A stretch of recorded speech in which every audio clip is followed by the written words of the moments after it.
السلام عليكم. فيديو النهارده هنتعلم ازاي نعمل جهاز الحشائش، وده اكتر فيديو اتطلب مني من يوم ما بدأت القناة وحتى من قبلها. المهم اسمعوا مني الكلمتين دول، انا هعمله بطريقتين. الطريقة الأولى تكون في فيديو النهارده بطريقة بدائية خالص من غير أي أدوات، عشان لو أي حد حب يعمله ما يلاقيش صعوبة، يعني في نص ساعة يكون عندنا جهاز. هو أي نعم شكله مش كيوت، لكنه نتيجته احترافية زي أي جهاز ب50 دولار وأكتر. والفيديو الجاي إن شاء الله في خلال يومين هعمله لكم بالشكل الاحترافي. اعملوا اشتراك في القناة ويلا نشوف هنعمله ازاي. أول حاجة هنبدأ بالبتاع ده اسمه نيجاتيف أيون جنريتور، وده أهم قطعة في الجهاز، ومن غيره مش هيكون في جهاز بالقوة الكافية. الحقيقة ما اعرفلوش اسم تاني، بس يقدر كل واحد يسأل في مكانه كده، حد فاهم في الكهرباء ممكن يطلع عارفه ويلاقيه متوفر بسعر رخيص، وهو عموما موجود على المواقع الصينية بأسعار رخيصة. بعد كده هستخدم شاحن، أي شاحن يعني يكون ال 12 فولت بيطلع تيار 1 أمبير، حاجة كده في الحدود دي يعني. أي شاحن موبايل قديم أو حاجة. وبعدين شلت البنة منه اللي كانت موجودة، وبعدين عريت السلوك. كمان هستخدم حتة خشبة، ده اختياري، ممكن نستخدم حتة كرتونة. وكمان هنستخدم المصفى دي، مصفى ستانلس ستيل من العادية، وحتتين سلك كده بلونين مختلفين عشان نبقى عارفين البوزيتيف والنيجاتيف. وكمان هستخدم البكر اللزق بتاع الكهرباء ده اللي اسمه الشكرتون عندنا في مصر. هاخد الشاحن ولازم اكون عارف السلك بتاعه، الطرف الموجب والطرف السالب. دايما الطرف السالب بيكون اسود، والطرف التاني بيكون بلون مختلف، ولو الاتنين اسود هتلاقوا الطرف الايجابي بيكون مخطط عليه خطوط كده. تمام. بعد كده هاخد النيجاتيف ايون جنريتور بتاعنا، وهبدا اوصل الاطراف الموجبه والسالبه. زي ما قلت لكم مش هستخدم ادوات، بستخدم سنان عشان اعرف السلوك. هنوصل الاسود مع الاسود، وده حاجه المفروض يونيفرسال، يعني الطرف الاسود بيكون هو الطرف السلبي. بعد ما وصلتهم استخدم البكر الشكرتون عشان اعزلهم. طبعا بقى في طرق لحام، وفي بقى اللي هو الهيت شرينك والحاجات اللي زي كده، بس انا زي ما قلت لكم مش هنستخدم حاجه النهارده. هنوفر ده كله للفيديو الجاي. بعد كده وصلت الطرفين الموجب ببعض، وبرضه هلفهم بشكرتون، وبعدين هلف ده كله مع بعضه عشان يبقى السلك قوي.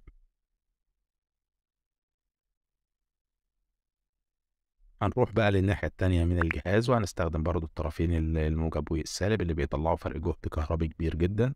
بيشحن الفايبرز بتاعة النجيلة وبيخليها تنزل عمودية.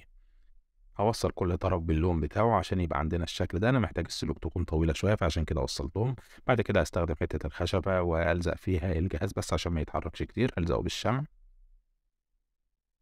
الطرف الموجب بقى من الناحية التانية استخدم المصفى الستانلس ستيل دي، وادخل السلك ما بين الفتحات بتاعتها وابرمه والفه كده عشان يمسكوا ببعض كويس.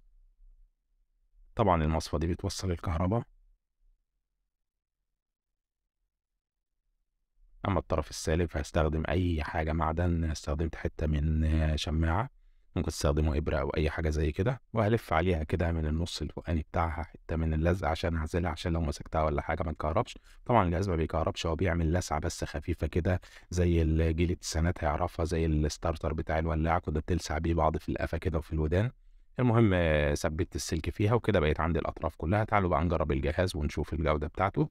هستخدم حتة من الفوم عادية خالص، واحط عليها غيرة ابيض. وهستخدم المشترك الكهربي ده، هو فيه زرار سويتش بيفتح ويقفل. احنا طبعا ما عملناش للجهاز سويتش، فهعتبر ده السويتش بتاعه. بعد كده هوصل الجهاز، وبعدين هحط الطرف السالب على الارض.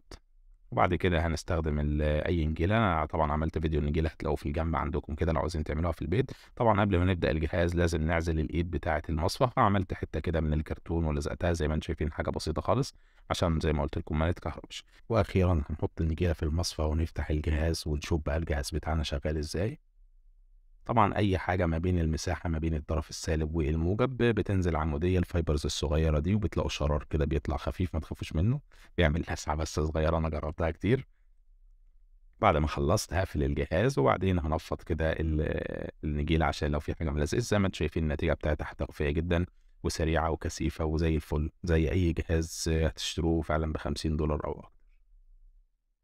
كده جهزنا زي الفل. بس لو حابين بقى ندلعه شويه هستخدم بقى سويتش، ممكن تستخدموه من اي كشاف قديم ولا حاجه تطلعوا منه السويتش ده، او لعبه اطفال.